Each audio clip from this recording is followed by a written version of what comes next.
Hello everyone, स्वागत है आप सभी का हमारे इस यूट्यूब चैनल में। आज का हमारा वीडियो का टॉपिक बहुत ही इंटरेस्टिंग और इम्पोर्टेंट रहने वाला है, क्योंकि हम आज डिस्कस करने वाले हैं नोटिस पीरियड और रेजिग्नेशन के बारे में। तो यह बहुत ही इंपॉर्टेंट टॉपिक है सारे आईटी एम्प्लॉयज के लिए, सारे कॉर्पोरेट एम्प्लॉयज के लिए। तो मैं आशा करता हूँ आप इस वीडियो को पूरा एंड तक देखोगे और पूरे टॉपिक्स को अंडरस्टैंड करने की कोशिश करोगे। तो चलिए शुरू करते हैं। सबसे पहली चीज जो है, आप अगर कोई कंपनी में काम कर रहे हो, अगर आपको कोई अच्छा सा ऑफर मिलता है अच्छे पैकेज पे और अच्छी पोजीशन पे, तो आप जनरली क्या करते हो, आप करंट कंपनी में रेजिग्नेशन डालते हो। उसका प्रोसेस बहुत ही आसान रहता है। आपको एक ईमेल या फिर आपको एक लेटर ड्राफ्ट करना पड़ता है एचआर या फिर प्रोजेक्ट मैनेजर को, और बकायदा आपको उनको बताना पड़ता है कि I am resigning from my current position at this company. तो उसके बाद क्या रहता है, आपको एक रिलीविंग लेटर मिल सकता है। ओके, आपकी नोटिस पीरियड के डेज कितने रहेंगे वो बताते हैं एचआर और प्रोजेक्ट मैनेजर, या फिर आपको वो रेजिग्नेशन एक्सेप्टेंस ईमेल भेजते हैं। तो ये सारी चीजों को लेके आप जहाँ पे आपने इंटरव्यू दिया है, जहाँ से आपको ऑफर मिला है, वहां पे आप सबमिट करते हो और उनकी तरफ से आपको ऑफर लेटर और ज्वाइनिंग लेटर मिलता है। तो ये रहती है बेसिक प्रोसीजर रेजिग्नेशन के बाद की। ओके, तो अभी जानते हैं कि नोटिस पीरियड एग्जैक्टली है क्या। तो नोटिस पीरियड ऐसी चीज रहती है, ये क्यों बनाया गया था। ओके, आप किसी कंपनी में किसी प्रोजेक्ट पे काम कर रहे हो। लेट अस अज्यूम दैट वो कोई भी ऐसी बड़ी कंपनी है, IT service based company like TCS, Infosys, Wipro. वहां पे आप एक प्रोजेक्ट को असाइंड हो, वहां पे आप काम कर रहे हो किसी चीज पे, और हो सकता है कि आपकी एक अच्छी खासी डिपेंडेंसी हो उस प्रोजेक्ट में। आपके जो भी जूनियर्स है, या फिर आप 1.5-2 साल से काम कर रहे हो, 3 साल से काम कर रहे हो, और आपकी अच्छी खासी डिपेंडेंसी बन गई है, क्योंकि आप गो टू पर्सन हो, आपको बहुत सारी चीजें पता है प्रोजेक्ट के बारे में इन एंड आउट। ओके, अगर आप अच्छे पोजीशन पे हो तो और भी डिफिकल्ट रहता है। उस केस में क्या रहता है कि आपने रेजिग्नेशन डाल दिया, उसके बाद आपकी जो पोजीशन वेकेंट होने वाली है, उसके लिए एचआर या फिर प्रोजेक्ट मैनेजर नए कैंडिडेट ढूंढना शुरू करते हैं। अगर वो पुल हायरिंग करेंगे या फिर लाइक कोई भी एक बेंच में से बंदी को उठाएंगे या फिर बंदी को उठाएंगे, उसके हिसाब से वो आपकी पोजीशन विकेट होने के बाद वो फिल करते हैं, राइट। तो ये जनरली प्रोसेस रहता है। तो उसके बाद और एक चीज इंपॉर्टेंट ये होती है कि आपको बकायदा केटी वगैरह देना पड़ती है। ओके, नॉलेज ट्रांसफर वगैरह करना पड़ता है। You have to act like shadow करना पड़ता है आपका जो जूनियर, या फिर आपको रिप्लेस करने के लिए जो आएगा वो जूनियर आपका, या फिर जो भी रहेगा आपकी सेम पोजीशन पे रहेगा, उनको शैडो करना पड़ता है आपको। ओके, सारे टास्क वगैरह आपको सिखाने पड़ते हैं, सारी केटी देनी पड़ती है बकायदा। तो इसके बाद होता क्या है, इसके लिए टाइम लगता है। और जो भी आईटी सर्विस बेस्ड कंपनीज है, इनके अंदर ज्यादातर लोग फ्रेशर्स रहते हैं, और उन फ्रेशर्स को ट्रेन होने के लिए टाइम लगता है। तो इसलिए ज्यादातर आईटी कंपनीज में नोटिस पीरियड जो है 90 डेज का रखा जाता है।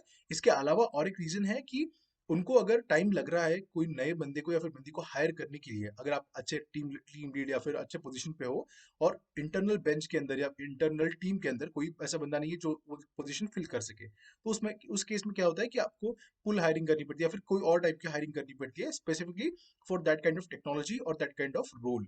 तो उस वजह से टाइम और ज्यादा लगता है। ओके, तो इस केस में क्या होता है कि कंपनीज को ज्यादा टाइम लगता है हायरिंग करने के लिए, और उस वजह से उन्होंने नोटिस पीरियड अपना 90 डेज रख दिया है। इसके अलावा इसके पीछे और एक रीजन है कि अगर आप किसी कंपनी में इंटरव्यू दे रहे हो, तो होगा क्या, वो कंपनी डायरेक्टली आपको पूछेगी कि आप अर्ली रिलीज ले सकते हो क्या नहीं। अगर आप अर्ली रिलीज नहीं ले सकते, तो आपको नोटिस पीरियड कम हो सकता है या नहीं। अगर अगर आप कोई कंपनी में काम कर रहे हो, जैसे टीसीएस या फिर विप्रो में काम कर रहे हो या फिर इन्फोसिस पे काम कर रहे हो, तो होगा क्या, आप किसी कंपनी में इंटरव्यू देने जा रहे हो, वहां पे आप बोलोगे कि मेरा नोटिस पीरियड इज 90 डेज, और वो आगे वाली कंपनी बोलेगी कि नहीं, we are looking for immediate joiners. तो उस केस में होगा क्या, आप स्विच कर नहीं पाओगे, राइट। तो और वही चीज आपकी करंट कंपनी को वही चीज चाहिए, आईटी सर्विस बेस्ड कंपनीज में वही चीज चाहिए कि आप ज्यादा से ज्यादा देर इस कंपनी में रहो। तो उस हिसाब से भी इसको डिजाइन किया गया है कि आप 90 डेज आपका नोटिस पीरियड रहेगा। तो अब बात करते हैं रीसेंट इंसिडेंट के बारे में जो इंडिया में रिसेंटली हुई। बिहार के जो सीएम है, मैं उनका नाम नहीं लूंगा, बट ये पॉलिटिकल मैटर है इसलिए थोड़ा सेंसिटिव है। बट एक जस्ट एग्जांपल देना चाहता हूं मैं, कि उनके सीएम ने एक गठबंधन था जिसको तोड़ा, और उन्होंने रेजिग्नेशन कर दे दिया। ओके, रात के 12 बजे उन्होंने रिजाइन किया, और सुबह के 4 बजे उन्होंने फिर से ओथ ली सीएम की, चीफ मिनिस्टर की। तो इससे आपको क्या चीज समझ में आती है कि इंडिया के जो बहुत ही बड़े पॉलिटिशियंस है, जो बहुत ही बड़े पोजीशन पे है, वो लोग भी 4 से 5 घंटे के अंदर अपना ये बदल देते हैं, कंपनीज या फिर आपकी पार्टीज बदल देते हैं, आपके अलायंसेस बदल देते हैं, आपकी कंपनीज बदल देते हैं, आपके इन्वायरमेंट में जो लोग हैं वो बदल देते हैं सिर्फ 4 घंटों में, and that is completely legal. तो इस हिसाब से आपको सोचने वाली बात है कि आईटीज में या फिर कॉर्पोरेट्स में ये चीज क्यों नहीं हो सकती है। क्योंकि आज आप अगर जाके देखोगे तो आपको पता चलेगा कि almost 60 to 90 days is a common notice period बहुत सारी कंपनीज में। इसमें रिस्क ऐसी चीज रहती है कि अगर मुझे कंपनी चेंज करनी है तो मुझे क्या करना होगा, मुझे रेजिग्नेशन डालना होगा। उसके बाद कुछ जब मेरे 1 महीना या फिर 45 डेज रहेंगे नोटिस पीरियड के, तब मुझे इंटरव्यू कॉल्स आना शुरू होंगी। और उसके बाद भी गारंटी नहीं है कि मुझे इंटरव्यू कॉल्स आएगी ही आएगी। और अगर आप फ्रेशर हो, अगर आप कोई भी एक आईटी कंपनी में काम कर रहे हो, अगर आपको नोटिस पीरियड पे नहीं हो आप, और आप ट्राई करते हो कंपनीज के लिए, तो वो आपको देखेगी भी नहीं, वो आपके पास आएगी भी नहीं, आपको पूछेगी भी नहीं इंटरव्यूज के लिए। तो ये बहुत ही बड़ा एक क्रक्स है इसके पीछे, कि ये बहुत ही बड़ा फ्लॉ है अल्टीमेटली। और इसको कैसे सॉल्व करना है ये भी हम डिस्कस कर सकते हैं, बट वो बहुत ही वीडियो लंबा बड़ा और लंबा हो जाएगा। उसको हम किसी और वीडियो में डिस्कस करेंगे। आप हमें प्लीज कमेंट सेक्शन में बताइए कि इस टॉपिक की सॉल्यूशन पे वीडियो बनना चाहिए या नहीं बनना चाहिए। ओके, सो ये रहा एक सिंपल सा एग्जांपल और सिंपल सा process about the notice period in IT companies, या फिर मैं बोल सकता हूँ कोई भी कॉर्पोरेट में नोटिस पीरियड के बारे में। बहुत ही इंपॉर्टेंट टॉपिक है और इसको इसके ऊपर ज्यादातर लोग बात नहीं करते हैं। तो हमने सोचा क्यों ना इस पे बात किया जाए और लोगों को अवेयर किया जाए इस सब चीजों के बारे में। So guys, this was all about our video. अगर आपको ये वीडियो अच्छा लगा हो, आपको रिलेटेबल लगा हो, तो प्लीज हमारे चैनल को सब्सक्राइब कीजिए, सो दैट हम और भी अच्छी अच्छी वीडियोस और भी अच्छे अच्छे टॉपिक्स पे बना पाए और आपको उससे फायदा हो।